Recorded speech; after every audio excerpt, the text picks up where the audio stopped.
Okay, with no further ado, then I think everybody's here, not to hear announcements, but to hear our great member and supporter, Mel Goodman. Mel is a former CIA analyst, and Mel has written numerous books. And if you haven't read any of Mel's books, I highly recommend them. He's recently published a new book, and it deals with a lot of his essays over the years. And we post Mel's essays to our website. And so, in my humble opinion, and I think most of the people in this room would agree, Mel is one of the foremost thinkers in the country on national security issues. And so as you hear Mel's talk tonight, think of some questions, and then we'll have a conversation after his talk. So with that, Mel, we'll turn it over to you. Thank you, Gene, for that introduction, and thank all of you for having me talk to you all once again. You know, I've been down there a few times, talked about my books down there, so you know essentially where I'm coming from. And you know that the national security state is the danger that I've been concerned about over the past 10 or 15 years, and probably going back to 1991 when the Soviet Union collapsed and we had a chance to change American foreign policy. But if anything, we seem to double down on preeminence and preponderance of military power. So we're looking at a situation now where we're spending more than the rest of the world combined on defense and intelligence. The press uses the figure of $725 billion. It's closer to $1.25 trillion because you have to add in the Department of Energy because of its control of nuclear matters, the Veterans Administration, the intelligence community. 85% of the intelligence community is really military intelligence, military personnel, military budgetary matters, the Department of Homeland Security and the Coast Guard. And this is a figure that's never really challenged. And even now you can see the drumbeats in terms of weapon systems. All of a sudden we're hearing a lot about the new hypersonic missiles as if they really present a new and different threat. We're told that Russia and China have stolen a march on us, as if we have defenses against any kind of intercontinental missile. And what really concerns me is the description of China and China as a threat to the interests of the United States. I think this could be a self-fulfilling prophecy. If we want China to be a national security concern, we can probably create that. And that's exactly what we've been doing. So I'd like to remind people of the two excellent books by Barbara Tuchman, a great historian, one, The March of Folly, where she talked about terrible decisions that leaders have made, George III, in terms of his handling of the colonies in our own case, but she spends a lot of time on Vietnam.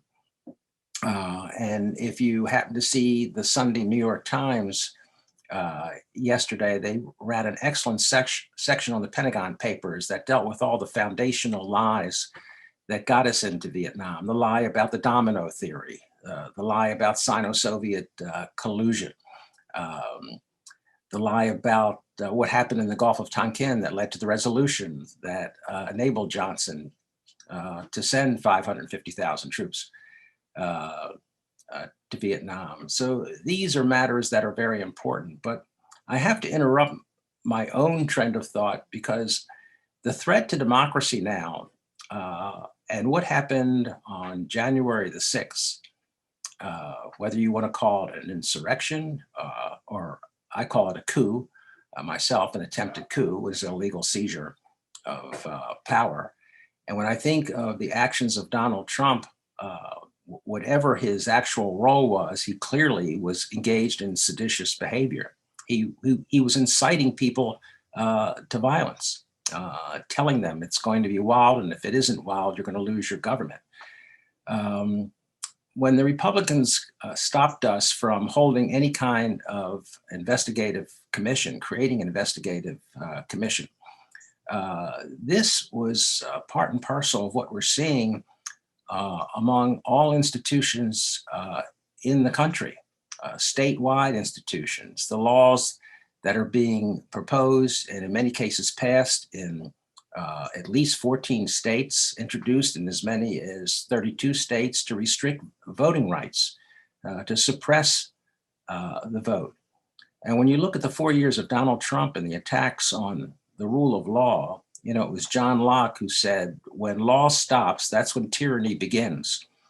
So if we don't take this seriously, January the 6th, if we don't take it seriously, because it was a greater threat to this country and to the continuity of this country than 9/11, which not only did we take seriously, we certainly overreacted to 9/11. Well, if anything, we're underreacting to January the 6th. And we have to understand that the Republican Party clearly is going to do its best to keep us from learning anything about what happened in the run-up to January the 6th, that states are going to continue to pass laws that restrict the vote, that we've got the most reactionary Supreme Court in the history of this country. We had a very conservative Supreme Court under FDR in the 1930s. That's why he tried to pack the court. He didn't succeed in packing the court, but he did intimidate enough judges to start to get some approval of his New Deal legislation. But now we have a very reactionary court, you know, way beyond anything that FDR had to deal with. And unlike FDR, who had overwhelming majorities in the Senate and the House, we have a president who I think in many cases is trying to do the right thing, but he's sitting on a very small margin of support in the House of Representatives. If the Republicans do as well in 2022 as they did in 2020, a lightweight such as Kevin McCarthy, who continues to pay homage to Donald Trump, will be Speaker of the House.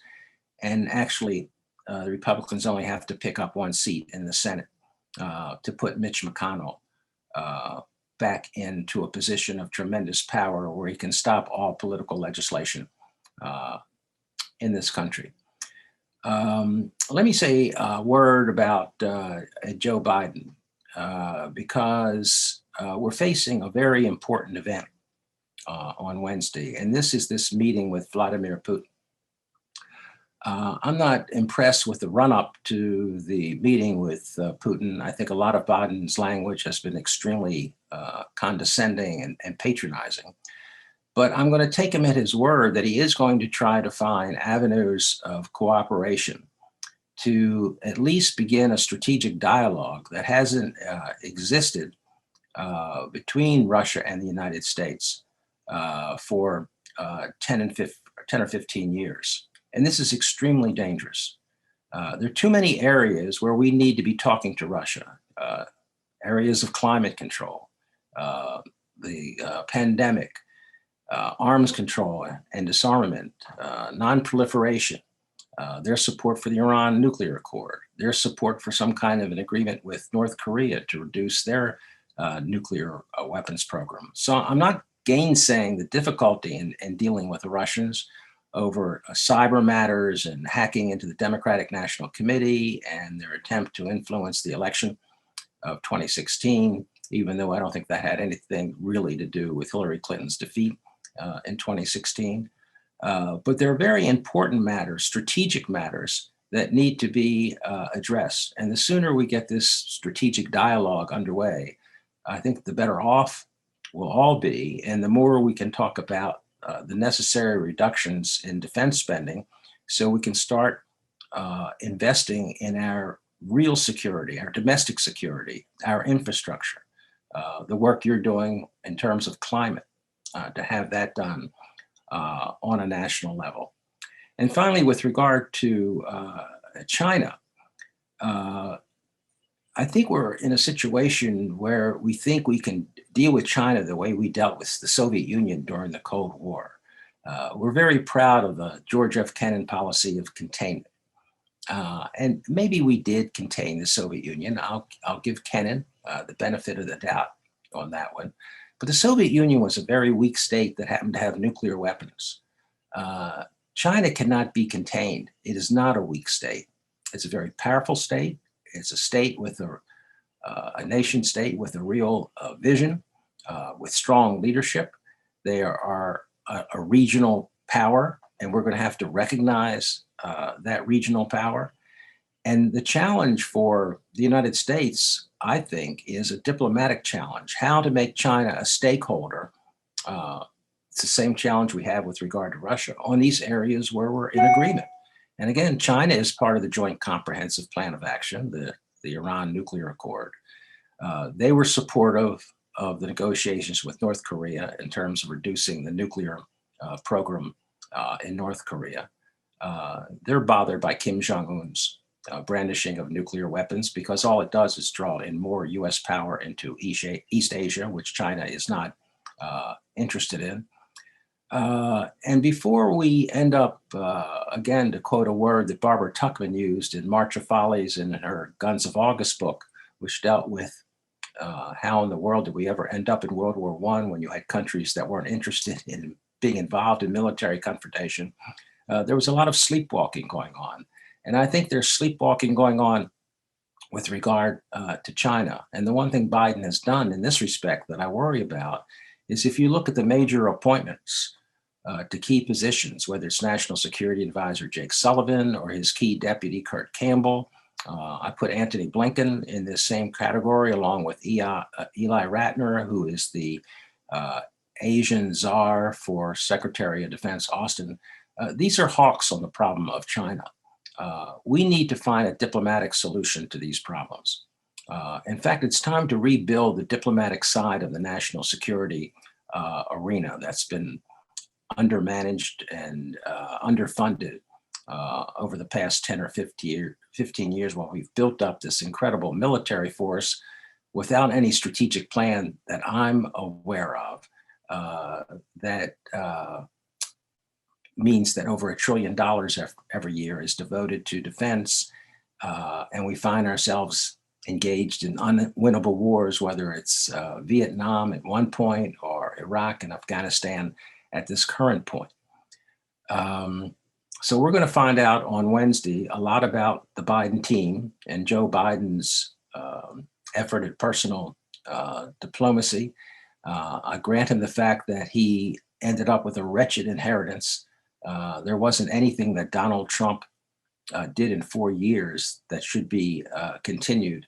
And we have to keep in mind that I did a little research on this and I identified 13 various international organizations, treaties, and agreements. I'm talking about major organizations, treaties, and agreements that Donald Trump withdrew us from. Biden has taken care of the low-hanging fruit and gotten us back into the Paris Climate Agreement, got us back into the World Health Organization. But it's time to bite the bullet and get back into the Iran nuclear accord as well. We've got to deal diplomatically with the Iran problem. Military force isn't the answer.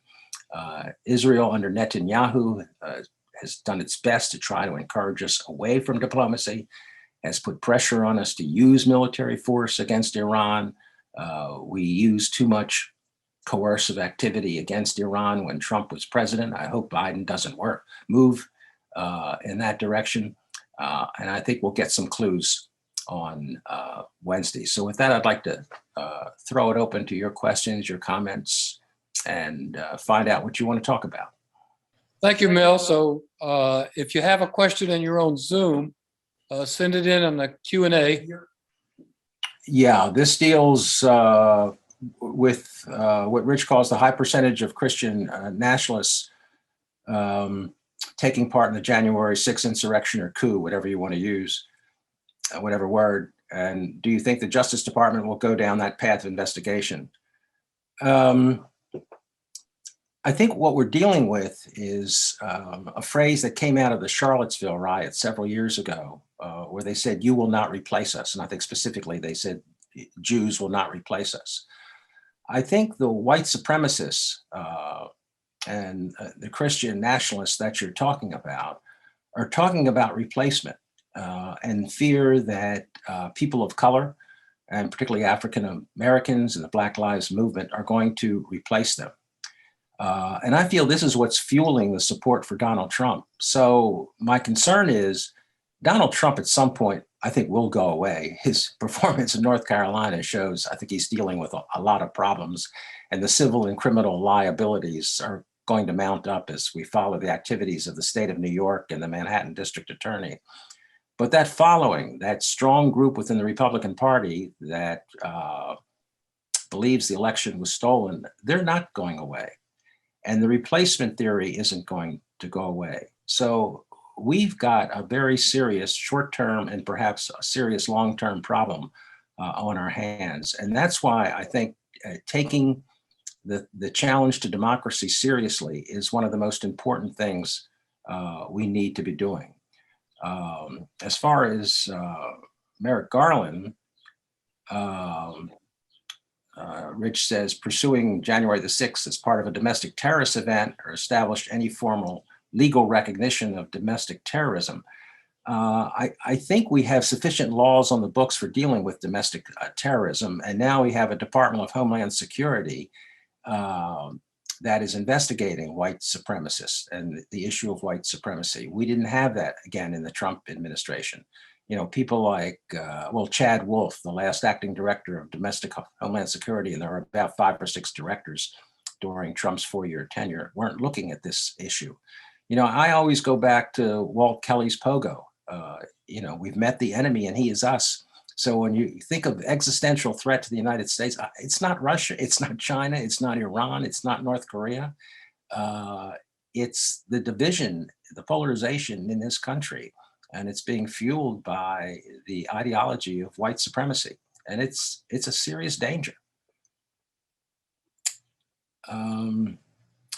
Next question deals with Iran. How long before Iran has nuclear weapons? And do you think Russia and China can help to get nuclear weapons out of North Korea? Russia and China were part of the Iran nuclear accord, the Joint Comprehensive Plan of Action. That's why I think Secretary of State John Kerry didn't get all of the credit that he deserved. One of the reasons why I was so optimistic about the Biden administration at the outset is he brought in all of the major individuals who negotiated the Iran nuclear accord. He brought John Kerry back into the White House. He brought Wendy Sherman in as Deputy Secretary of State. She was helping Kerry in these negotiations. He made Jake Sullivan, who was Kerry's special assistant for this problem, the National Security Advisor. He made Bill Burns, who started the secret contacts with Iran, the director of the CIA, the first time the CIA has ever had a director from the State Department, which I've been pushing for the last 10 or 15 years. So Russia and China are on our side on the issue of Iran. I still think Iran does not want nuclear weapons, but there was a ridiculous, not an op-ed, a lead editorial in the New York Times yesterday about making the Persian Gulf a nuclear-free zone, making no mention of the fact that Israel probably has 100 to 200 nuclear weapons. Do you think Iran is going to agree to a nuclear-free zone without doing anything about Israel's huge nuclear inventory? So I don't think Iran wants nuclear weapons. They wanted to master the nuclear fuel cycle, and they did. And they had, according to my colleagues at CIA, they had done that by 2003. And that's when they were willing to negotiate away a good part of the nuclear program, which they did by 2015, turning the enriched uranium over to Russia for storage, stopping the construction of modern centrifuges, reducing a lot of the nuclear facilities. But they're waiting for us to come back into the Iran nuclear accord. And this is where Biden is dragging his heels. And frankly, I don't understand it. So it's really up to Biden at this point to get back into the accord so we can have direct dealings. The fact that all of the signatories of the Iran nuclear accord are meeting in Vienna with Iran, and we're involved indirectly, we can't stay in the same hotel. Robert Malley, who's the special emissary for Iran, who's a very progressive thinker on these issues, is staying down the street, and messengers bring him news of what is happening in these talks. Biden's got to make a move in this regard. I don't know what's holding him back, but we have leverage over Iran. They need sanctions relief. Their economy is a mess. But if we're just going to treat Iran as sort of a low-grade evil empire in the Middle East and the Persian Gulf, we're not going to get anywhere. And meanwhile, Iran is holding secret talks in Iraq with Saudi Arabia. They're trying to do something about the differences over Syria and the differences over Yemen. And right now, I don't think we're part of that. Russia has a better handle on these issues than we do, and this is a mistake. The next question deals with America. How does it handle the vast amount of people who follow Donald Trump's aggressive style of politics, with more and more extreme members gaining spotlight in office? Even if Trump personally goes away, won't his legacy live on with people like Green in office? Well, as I mentioned earlier, Trump is just not the only factor right now.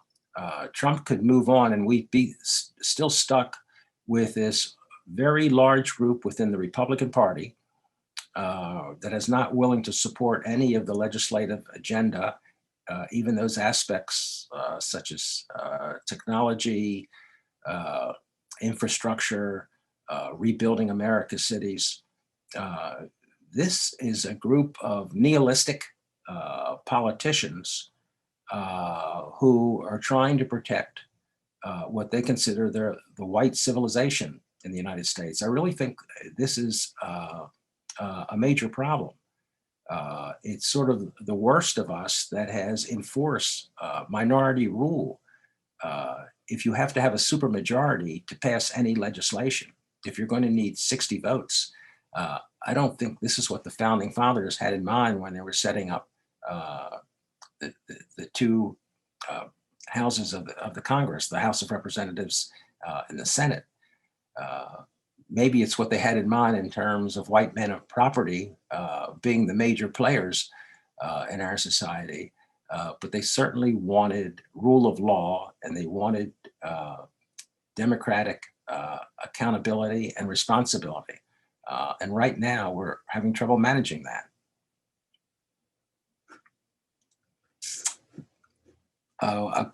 This is a question that deals with what says Governor DeSatan. That's an interesting Freudian slip. I assume it's DeSantis. Is making his bones to become the 2024 vice president or the presidential candidate.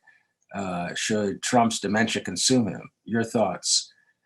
Well, I don't want to cast aspersions on Florida politics, but I wouldn't want to see any Florida politician right now on any presidential ticket, and that's particularly true for your Republicans. So whether it's DeSantis or Rubio or Scott, it really doesn't matter who it is. I don't think Florida has anything to say right now to the country on where we should be going in national politics. And frankly, my biggest concern that came out of the 2020 election was how well Donald Trump did in Florida.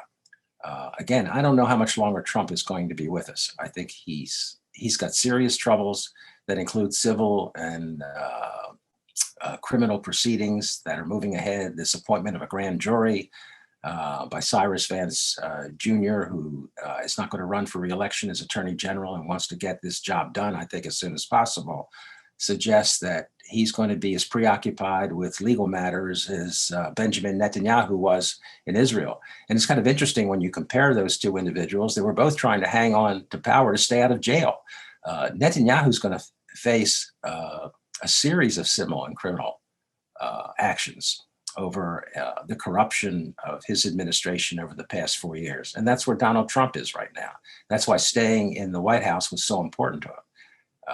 It wasn't so much that he would have access to Air Force One, is he wouldn't have access to having to appear in court on a regular basis.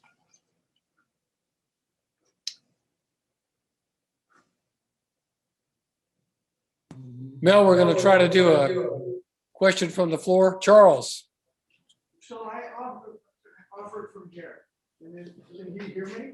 No. Probably not. I'll repeat it, Charles, or you can come up here. You can come up here and ask your question.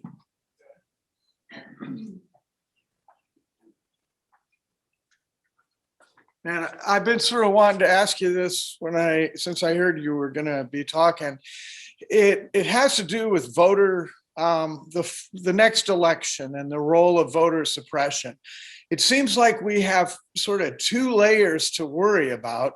Number one is whether or not, it seems certainly possible that all the restrictions that are going to be causing long lines will cause the results to be Republican just as a consequence of that.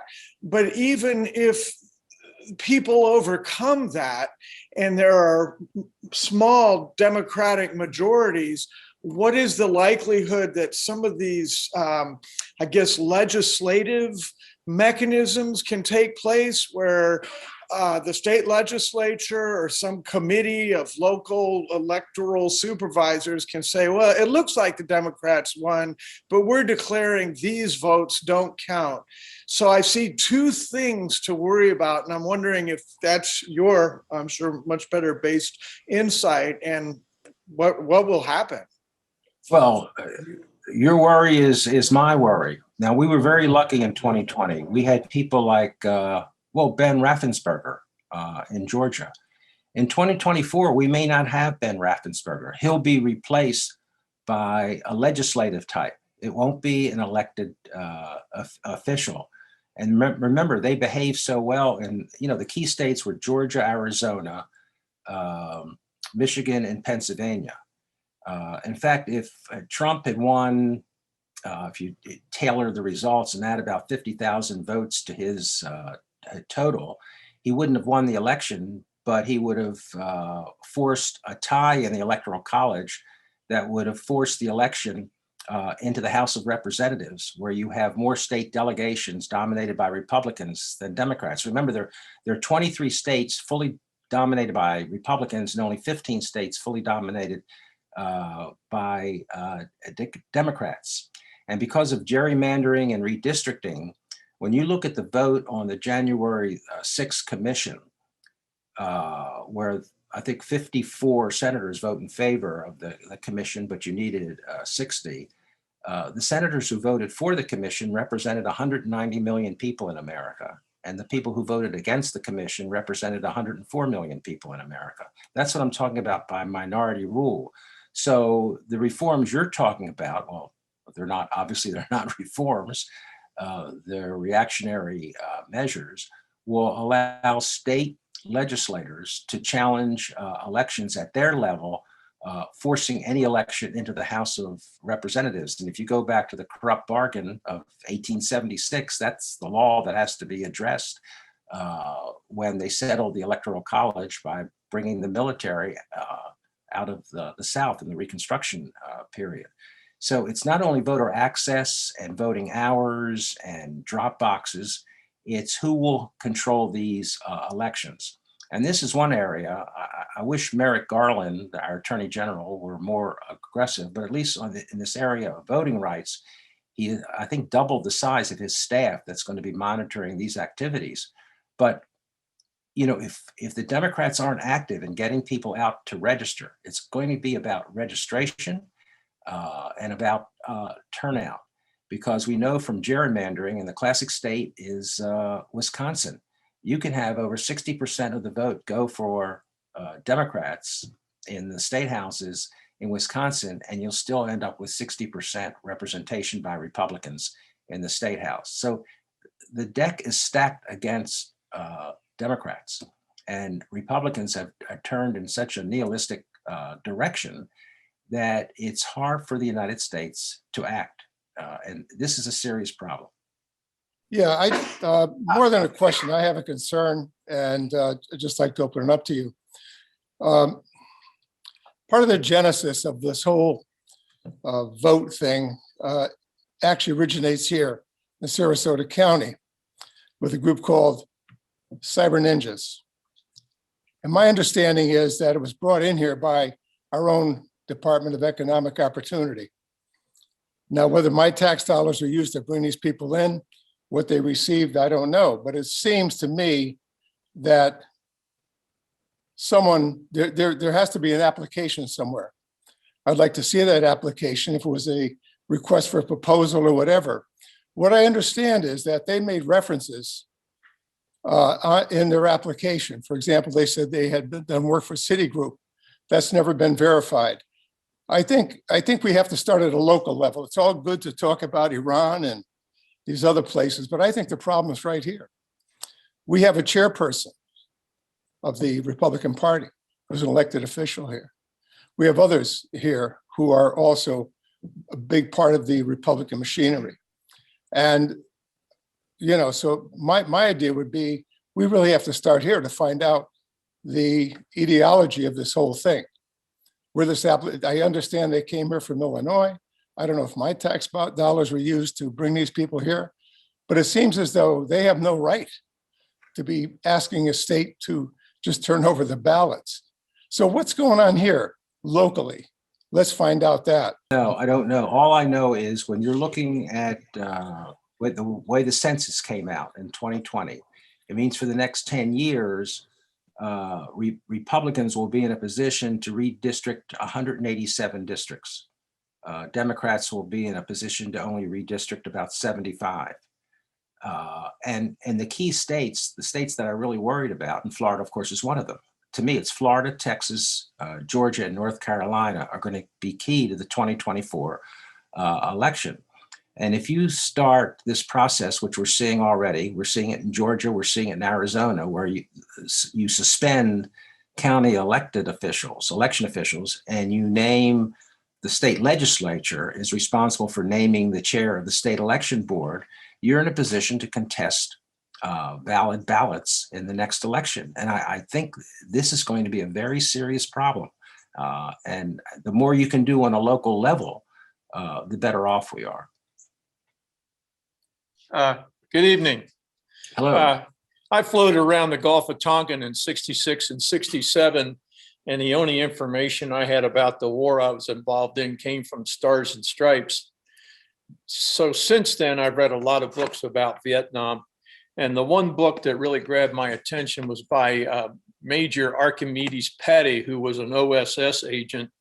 And he wrote a book called Why Vietnam? And my question to you is, did Major Patty get it right? Thank you.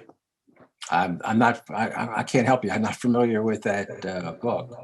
My own feeling about Vietnam was you had a very young American president, very inexperienced. And remember Eisenhower in his last weeks in office, he was ruminating in the Oval Office. You know, God help the United States of America when the people who sit in my chair after me do not know how to deal with the military.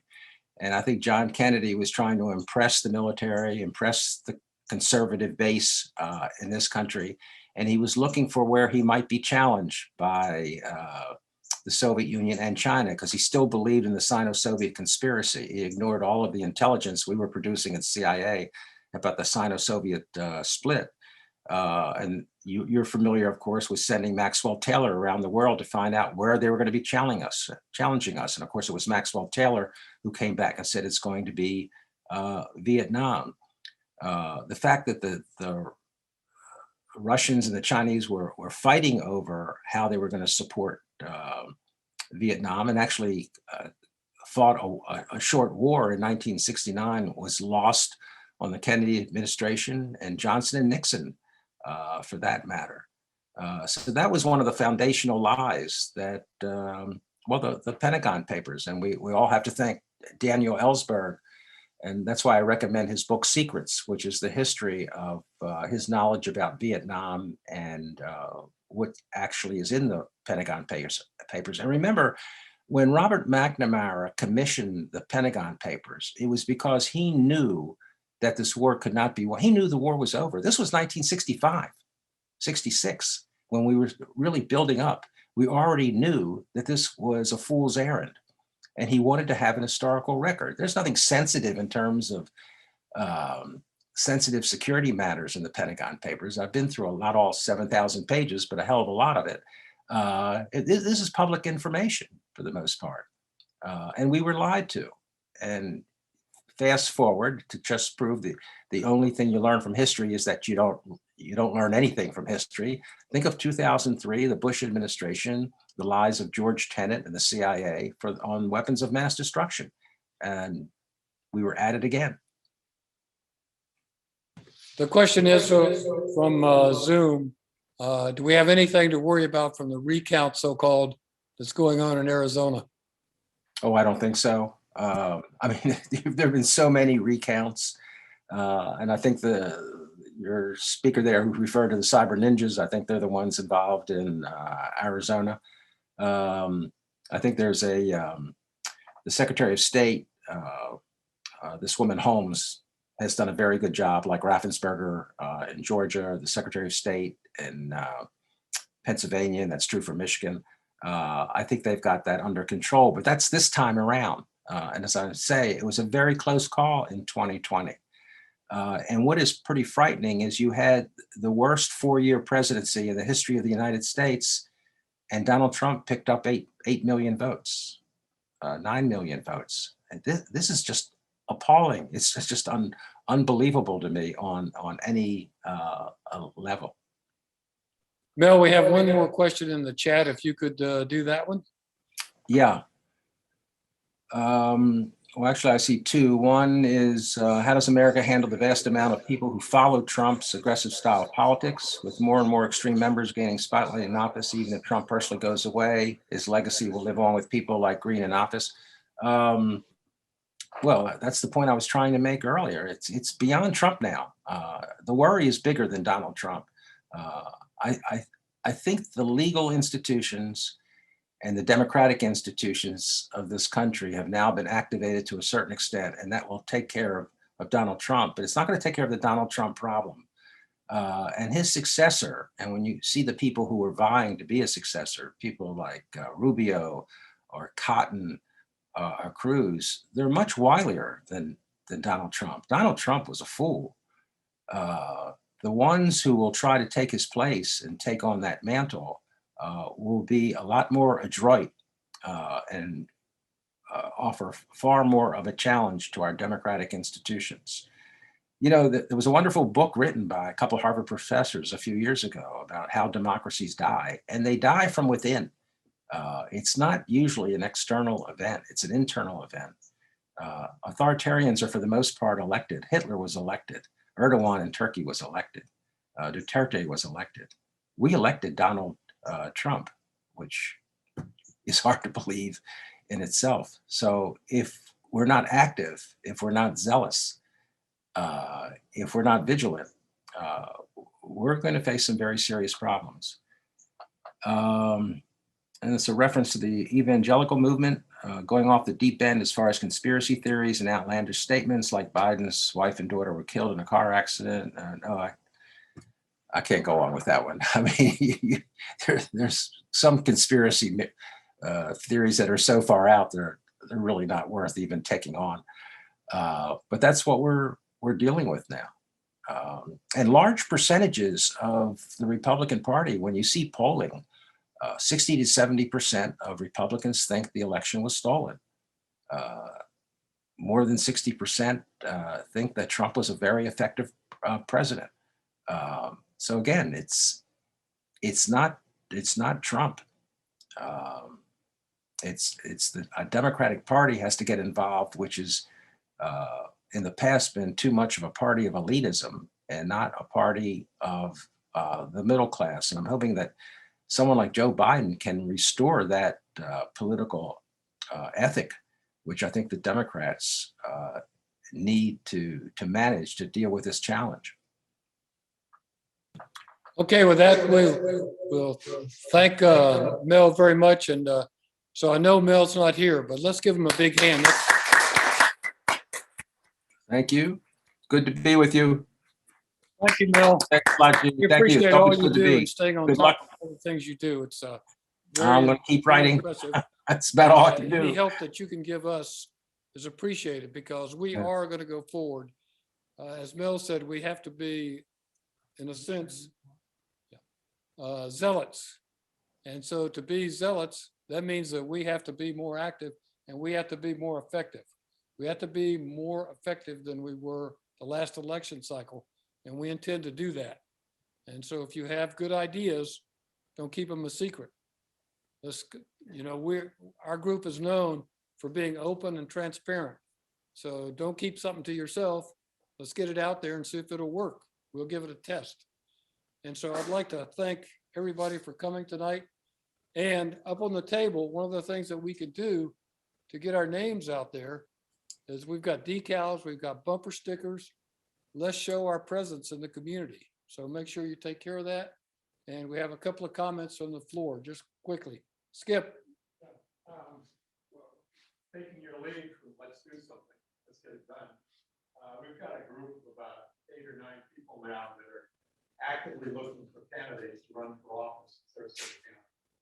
And anybody that knows anyone that wants to run one of the races, the governance of this county, contact you.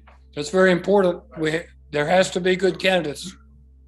And the comment was that